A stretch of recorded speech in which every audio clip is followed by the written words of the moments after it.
Home chef recipes తెలుగులో ఎండ ఉన్నా లేకపోయినా ఒక్క రోజులోనే ఎండబెట్టుకోగలిగిన రవ్వ వడియాల్ని ఎలా తయారు చేసుకోవాలో చూసేద్దాం. దీనికోసం పావు కప్పు బొంబాయి రవ్వ అంటాం కదా, ఈ రవ్వని మిక్సీ జార్లో వేసుకుని 1 టేబుల్ స్పూన్ మైదా, అలాగే సాల్ట్ 1 పావు స్పూను వేసుకుని మెత్తని పౌడర్ లాగా గ్రైండ్ చేసుకోవాలి. ఇందులోనే పావు కప్పు వరకు నీళ్లు చేర్చుకుని స్మూత్గా అయ్యేటట్లుగా గ్రైండ్ చేసుకోవాలి. ఇలా చేసుకున్న ఈ పిండిని ఒక బౌల్లోకి తీసుకుందాము.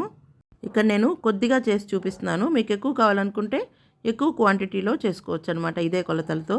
ఇప్పుడు ఇందులోనే 1 టీ స్పూన్ వరకు జీలకర్ర వేసుకుని, కొద్దిగా దంచుకున్న కరివేపాకు, పావు స్పూన్ చిల్లీ ఫ్లేక్స్ కూడా వేసుకుని ఈ విధంగా కలుపుకోవాలి.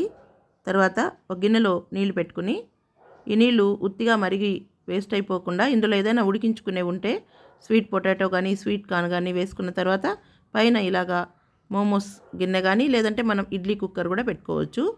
ఇందులో కొద్దిగా వేడైన తర్వాత ప్లేట్కి కొద్దిగా ఆయిల్ కానీ లేదా వాటర్ కూడా రాయొచ్చు, మనకి ఈజీగా వచ్చేస్తుంది. పిండి 1 స్పూన్ వేసుకుని ప్లేట్ మొత్తానికి పట్టించిన తర్వాత ఎక్సెస్గా ఉన్న పిండిని గిన్నెలోకే వంపేసుకోవాలన్నమాట. వంపేసుకుని దీన్ని వెంటనే మనం ఆల్రెడీ వేడి చేసి పెట్టుకున్న ఈ చిల్లుల ప్లేట్ పైన పెట్టేసేయాలి. లేదంటే ఇడ్లీ ప్లేట్లలో కూడా చేసుకోవచ్చు. దీన్ని 30 సెకండ్స్ ఉడికిస్తే సరిపోతుంది. ఇక్కడ నేను చూపించడం కోసం ఒక్కొక్కటే చేస్తున్నాను.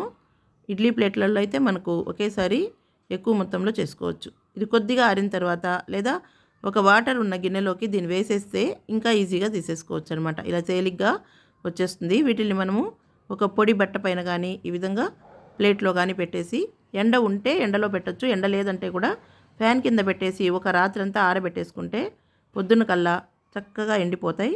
దీన్ని అప్పటికప్పుడే మనం ఆయిల్లో ఫ్రై చేసేసుకుని సైడ్ డిష్గా తీసుకోవచ్చు. పప్పు, రసం అలాంటి వాటిలోకి, లేదంటే ఈవినింగ్ స్నాక్గా కూడా పిల్లలకి ఇవ్వచ్చు. చాలా టేస్టీగా ఉంటుంది.